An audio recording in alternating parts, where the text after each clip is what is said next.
So pretty, pretty, pretty, pretty. Baby girl, you are so pretty, pretty, pretty, pretty. Females made you just to trick me, trick me, trick me, trick me. 'Cause baby girl, you are so easily pretty. The only reason that I can do tonight is 'cause I know you were invited. The only reason that this dress is skin tight is 'cause I thought that you would like it. I'm only gone for the secret outside.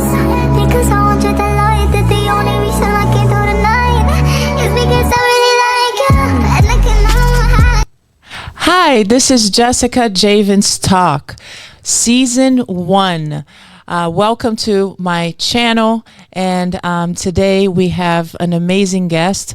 But before that, I want to remind you this is a podcast to help you transform your life inside out into a life you truly love.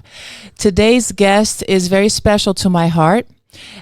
This person was able to change his life and completely mix it up from one thing to a completely different life, which is the life that he today truly loves. And we're going to find out more. I can't wait for you to meet him. He is my only true brother, Jason Javens. Welcome, Jason.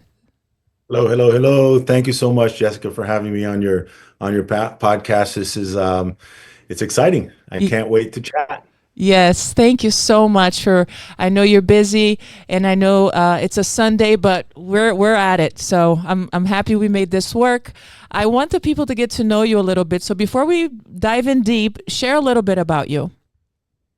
Well, the story is long. I'm going on 50 this year, right? But let's give it to you in a nutshell. So basically, I'm a former banker, right? I worked for 18 years in banking in Florida, and I turned my hobby into an actual business, into a profession. So, and my hobby was wine. So now I'm officially in the business of wine.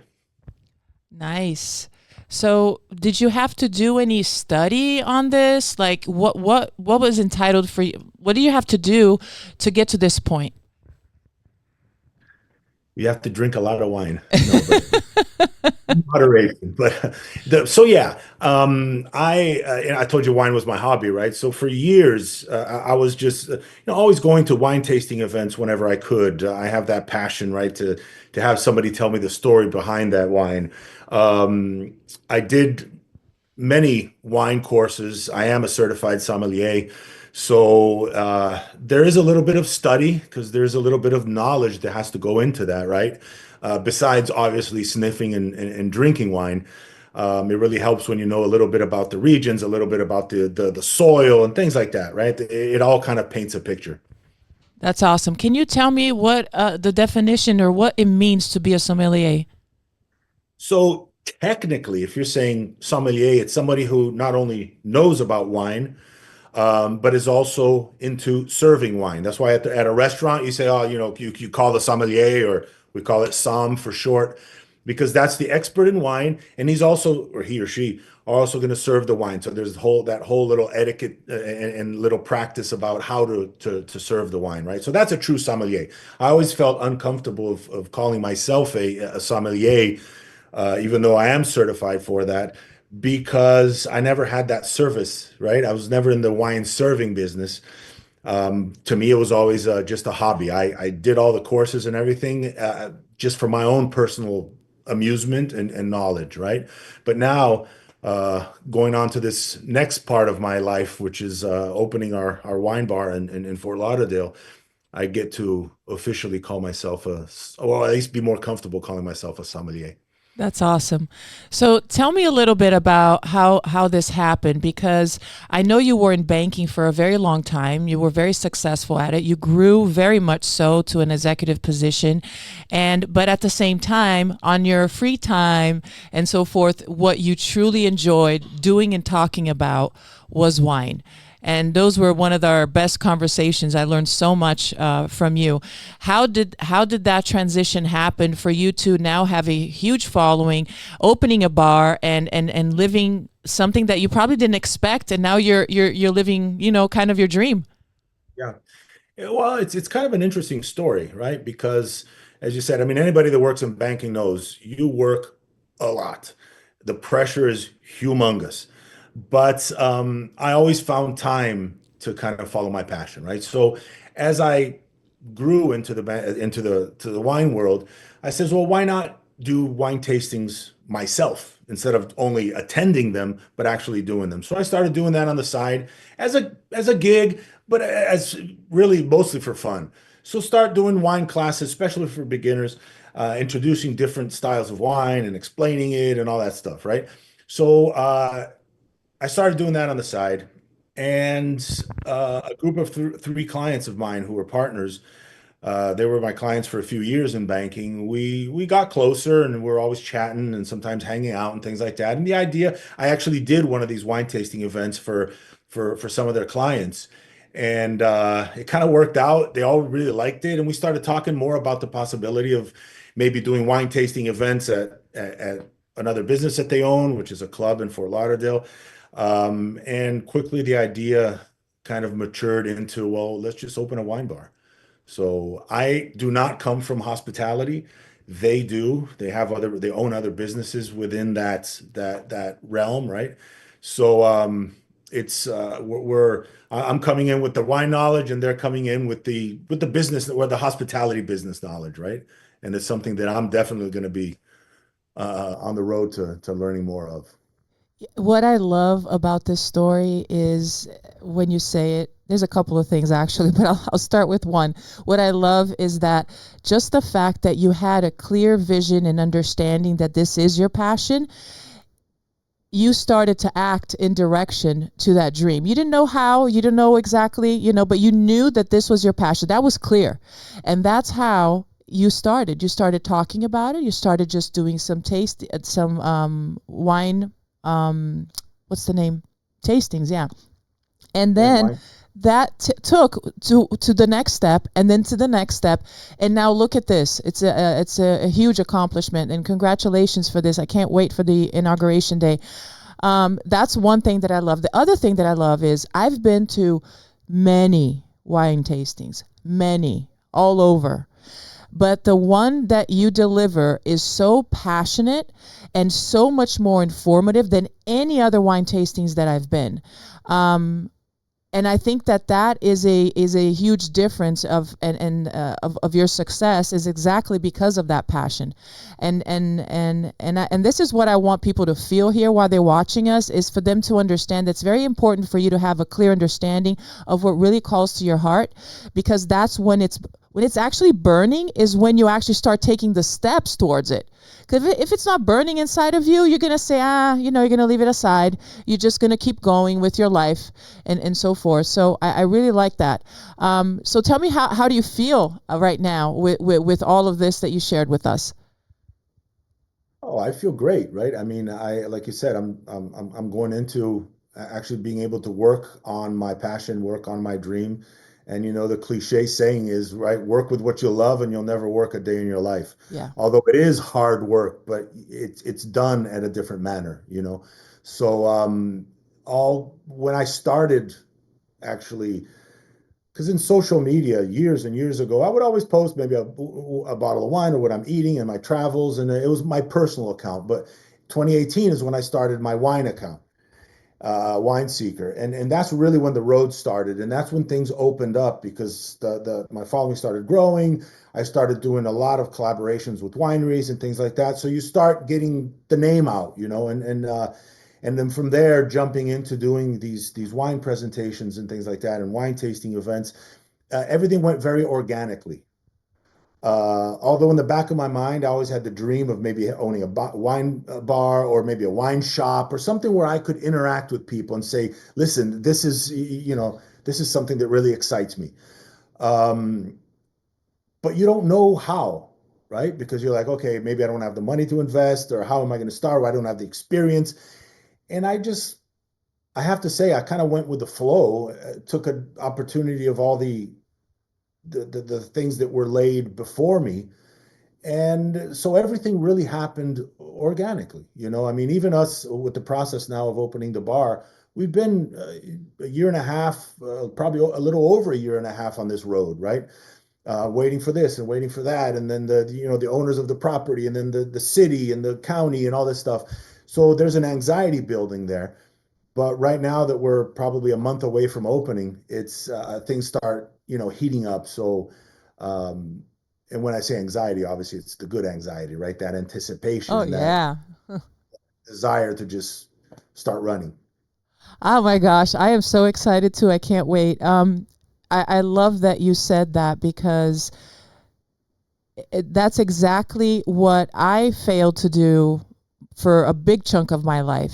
I needed to know the how before I acted. I needed to plan everything before I acted. I had to have everything, all the whole blueprint all done, or else I wouldn't start. And that created procrastination.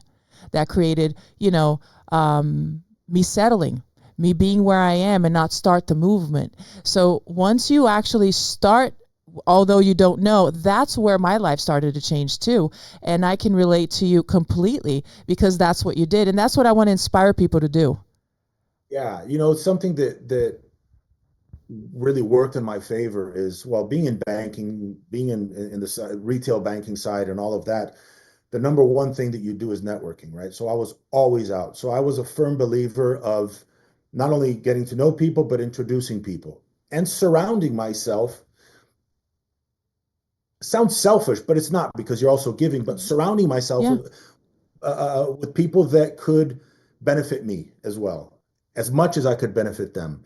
So within this is when you see um, your ideas starting to progress, but people maybe sharing a little bit about of their experience with you, or introducing you to somebody that opens another door. So networking is, I'm a firm believer of it. I invested a lot of time in networking, and practically all these 18 years that I was in banking, I was always networking. And I heard uh, a bank exec say one time that if you want to be successful in business development and networking and things like that, is never have lunch alone. So I always kept that in mind, and I Mm, always tried to, if I have a 5-day week, I always try to maybe 2 or 3 lunches a week have it with a client or with a partner or with a collaborator or something like that, to kind of sit down where you're not exactly in a business moment, but you get to exchange some ideas. So I grew a lot with that, and like to think that also helped some other people achieve what they were looking for. that right there, that right there is so important for growth in every aspect, really, because you not only you have the business part, but you're learning, you're getting little gems, little breadcrumbs from each one of the people that you connect, and you're opening doors that you don't even know or imagine. You're just making that opportunity. And I had to adjust to that thinking, because you have to get out of your comfortable zone. You have to be able to make time. You have to put out yourself, and when you're connecting with those people, giving your best, and having that you have to be in that vibration, like you said, of giving, so you can also receive. And that is what starts creating opportunities, so you can connect to the right people that have that same vision or mindset, or even higher, that's going to bring you up, and I was many times in my life like, oh no, I have to talk to strangers, oh no, I have to, you know get out of here, or I have to drive, I have to take time out of my schedule to do this. And many times, certain events that I've been to, I didn't really have significant connections, so that very easily take you to back to that paradigm. Oh, I'm just wasting my time. I don't, you see, I didn't have to come here and do this and this and that. Consistency. Tell me about that. That's true. Absolutely. Consistency, because again, another piece of bumper sticker wisdom. It's Uh-huh. not who you are, it's who you know, right? So it's getting to know people, because they're the ones that are going to help you grow, just like you're helping other people grow, right? And I remember when I started networking, you're acting outside of your comfort zone. You're out there, you're meeting strangers, people that you've never seen before in your life. What do you do? And networking is an art. It's not just being in a room full of people. And one I of the love things that. that was always my pet peeve is when I'd be in a networking event and somebody just let's say a realtor, for example, right? Any business. They come up to me and say, "Hi, I'm, so and so. Here's my card. If I can help you with anything or anything that anybody else needs with real estate, please call me." And I'd say, "Okay, thank you," and put their card away. But when you stop and think of it, like, I don't know why. Do you know if I have if my wife is a realtor, if my sister's a realtor, if my best friend is a realtor, and I'm never going to give you any business because I don't know you. Right. No So connection. I I had my business cards in my pocket because at the end of a conversation, I'd give it to people. But I was in networking. I never spoke of business in networking, ever. It's about me. It's about creating a connection with, not it's about me, but it's about creating a connection with me.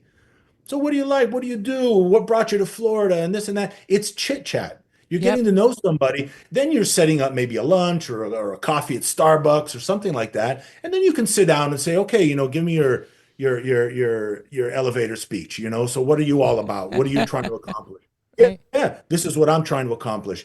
And not looking, the biggest mistake in networking is looking for that immediate sale. Oh, I got to leave with a sale in my back pocket, otherwise I wasted time. Nope. You got to leave knowing at least one more person or having at least set up one more follow up with with a person, right? And building the relationships. Because you're not going to give me business if you don't like me or don't know me. You're not. It's another cliche. Know, like, and trust is what they all talk about it, right? First, Yeah. you have to know the person, you have to like the person, and you have to trust the person. Perfect. That and I would get home from these networking events, flip through my cards, and throw them all in the trash. I always throw them away too. I only save the one that I connected to. I had stacks of business cards, but I had a separate little stack with a rubber band around it of okay, these are my golden people. These are the people that are There you really go. gonna do something. So, man, you said so many important things that everybody needs to know. So, for the ones that are not there yet, right? That haven't gotten that point, how can they start? What would you recommend? I would say maybe go to a smaller event, something that's not so big. You walk into a room with 100 people and you're overwhelmed. Yeah, All of a sudden, you're in the corner eating a little cracker, right, and sipping on that something. was me for years. Yeah, you're just overwhelmed. No, go to a smaller group and go with somebody. If you have a Mm, friend, if you have a business partner, an acquaintance, or something like that, say, "Hey, look, there's an event. You want to come with me?" And then both of you kind of build courage off of each other. Maybe if the other person is more outgoing than you are, even better. But then you say, okay, we're not going to talk, but at least I have, okay, uh-huh. you go to that side, I go to this side. I don't know, make a little plan. And you know that you're not alone in that. You have somebody else with you that's, and we'll meet up in 20 minutes and we meet up. How you doing? Oh, I met this, I met that. Well, let me That introduce you to the person I just met. So now, right? So I'm talking obviously about a cold room, somewhere where you don't know anybody, right. If you walk into a networking event, even a larger, these um, chambers of commerce for the city and some of these larger events, and a person or two, gravitate to those people, you know, go talk to them and hey, how you doing, this and that, and it's easier in the circle to go, oh, by the way, I'm Jessica or I'm Jason and this and that, and you're introducing yourself and they're helping you kind of get a little What warm, feel a little more comfortable. What would you say is a good icebreaker question to start the conversation? Ooh, that's a tough one. I mean, most conversations start with small talk. And I've had obviously thousands of those conversations. Just talking about, wow, what a beautiful place they chose for the networking, or oh my gosh, look at that view, or the weather today, just really cliche little small talk topics. But I like using humor too, So sometimes I would use that as an icebreaker. Maybe if there's a little table with some bagels over there that are falling apart, I was like, I'd make like a little crack to the person that's next to me, about how, horrible those bagels look or how sad they look, or I don't know, something like that as an Uh-huh. example, Uh-huh. So be Listen, observant. Yeah, and then you know the exactly be observant of your environment. And the person chuckles and oh, by the way, I'm Jason. You know, oh, nice to meet you. So what brings you here? You know, so what do you do? Oh, I'm this and that. Oh, okay, I'm in banking. How long you been in Florida? We have the advantage of being in Florida where no one's from Florida almost.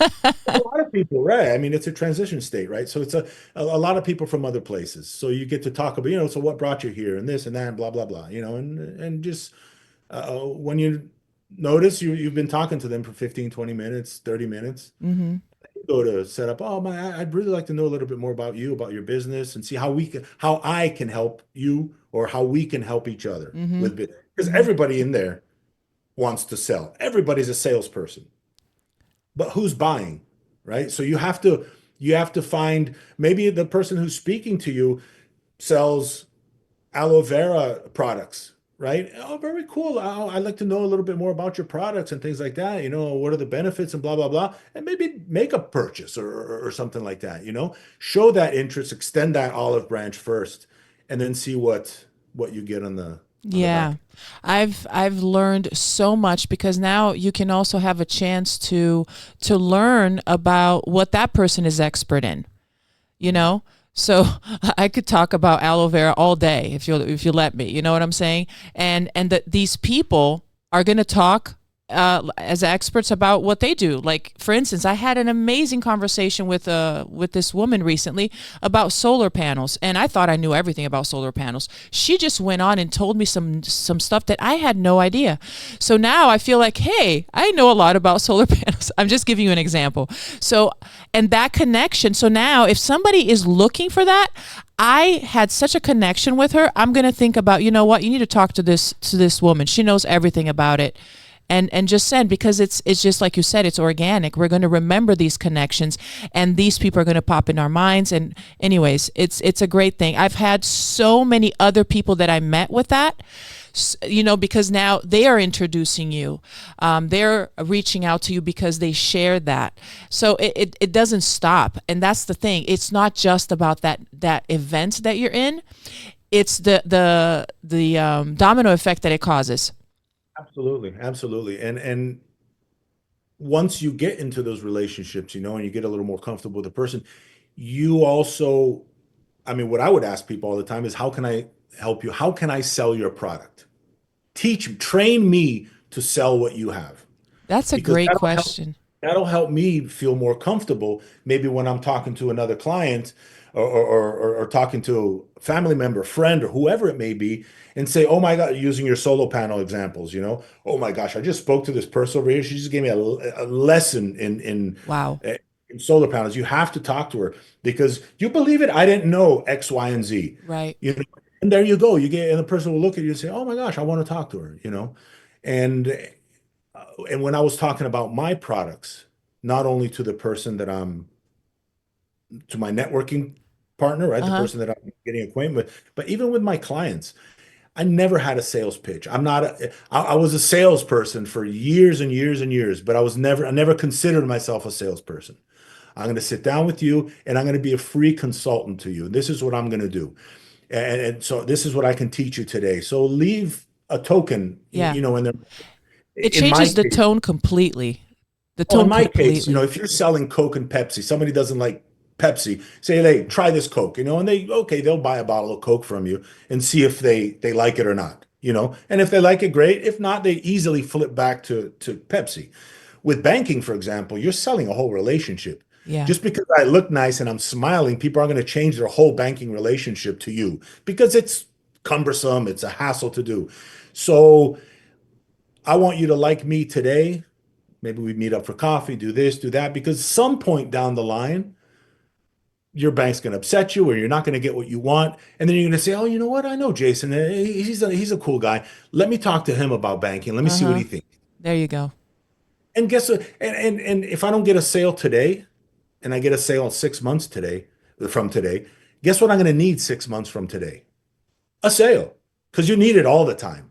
So it doesn't matter when it comes in. So don't be anxious, don't be eager. I love That that. that pressure sale, that thing, look, it's got to be today. Right. No, people like you and make even if it's for a favor, they're going to buy your products. I You know, love it. I love it. It's you said it. Before we wrap up, Jason, what would you like to leave our listeners with? What key points? You mentioned several, but if you had to choose one specific, a takeaway that they can take for today, what would you leave them with this whole experience, right? Of you even being able to partner with people that you connected in your previous career, which is now taking you to opening this beautiful bar in Fort Lauderdale? Don't be in a rush. Don't close any doors, right? I am 150% sure, and I know that I'm opening this wine bar now with these partners. If it weren't for them, you know where I'd be? I'd be in banking. So it's not on my laurels. I didn't do this. It's 150% on my partners for a number of different reasons. I'm a small piece of the whole equation, right? So, but I'm there. So the best advice I could give is think positive, right? Get your mindset into there's no magic, there's nothing like that. It's just try to be as positive as you can. Don't close out any doors. Go have lunch with a person, even if you say, how can that possibly benefit me? You know, let's say you're selling, I don't know, makeup. I'm not going to buy makeup from you. Okay, maybe to give to my wife or something like that, but I could care less if any of that stuff. So, but I'm going to have lunch with you. Why? Because you might know other people that could benefit me, or I could benefit you, or other people that you know, or you could benefit me from other people that I know. All of a sudden, you're giving me your spiel about your lipstick, and I'm like, goodness gracious, I have somebody that needs that, you know? So you're saying basically be open-minded. Be open-minded, absolutely. And positive. That's if it doesn't make sense right off bat. Yeah. Be open. Perfect. I love it. Well, Jason, thank you so much for all of that experience that you shared here today. How can people connect with you?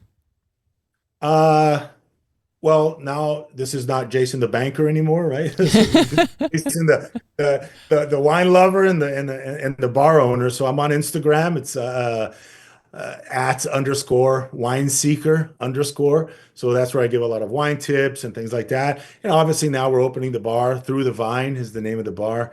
We also have an Instagram. It's Through the Vine FTL. So we're close to downtown Fort Lauderdale, hopefully opening within the month.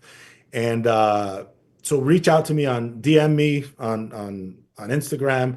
If you want to send me an email, it's my first and last name, jasonjavens@gmail.com. I'll be more than happy to help and connect with you and point anybody in the.